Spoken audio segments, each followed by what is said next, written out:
Did you know you could invoice God? I didn't really know that. I knew the things you did came back to you, and so the good things you did, a lot of times blessings would show back up in your life. But recently, listening to some Kabbalistic ancient wisdom, they were talking about things that you've done with your maximum effort and from a giving place in your heart that you didn't get rewarded for. Um, you can tell God and invoice Him the amount that you felt like you were supposed to have gotten from the situation you encountered. And so the other day, my daughter, my little girl, she wanted to buy a budget book. And I was excited for her. And she said, Mommy, I have enough money. Can I buy it on your phone? And I'll pay you back. I told her, sure. Well, a few days later, the budget book came and she ran upstairs and put all of her money in the little envelope slots and labeled them and came back down and showed me. And she was so proud of herself. And I was so proud of her too. But in the back of my mind, I remembered, like, I don't think she paid me back. And I thought, then there is absolutely no way in this world I am going to remind her. That is just on me. And then I felt prompted to say, God, I'm actually going to invoice that to you. I want to see that $6.53 come back to me.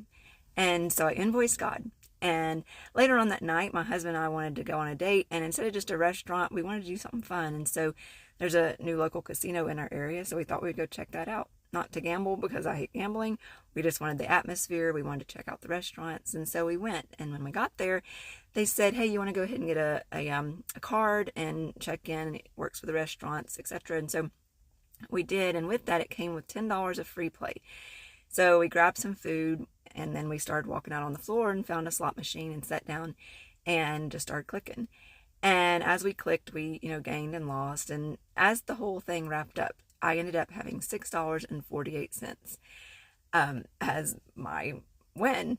And I thought, wow, I can't believe that's my God invoice. God got my money back from the invoice I sent him. But then I was like, no, that's shortchanging. God doesn't shortchange us. I wonder where the rest of the money is going to come from.